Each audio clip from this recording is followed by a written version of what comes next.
సుజీ, కొంచెం మంచినీళ్ళు ఇయ్యమ్మా. అమ్మా ఉన్నావా? మంచినీళ్ళు కావాలమ్మా.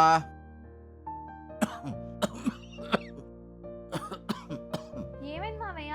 ఆ, మంచినీళ్ళు ఇయ్యమ్మా.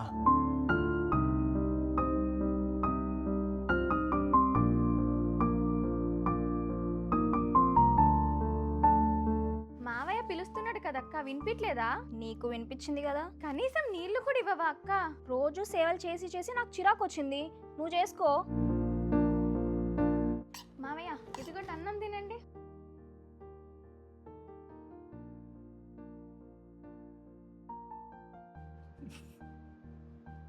ఏమైంది మావయ్య, ఎందుకు ఏడుస్తున్నారు? నా వల్ల మీకు చాలా ఇబ్బంది అవుతుంది కదమ్మా. నేనున్న స్థితికి నా వల్ల మీరు ఇబ్బంది పడడం తట్టుకోలేకపోతున్నానమ్మా. ఎందుకు మావయ్య మీరు అలా ఆలోచిస్తున్నారు? మాకే ప్రాబ్లం లేదు మిమ్మల్ని ఇలా చూసుకోవడానికి. అవన్నీ మైండ్లో పెట్టుకోకండి, ప్రశాంతంగా తినండి.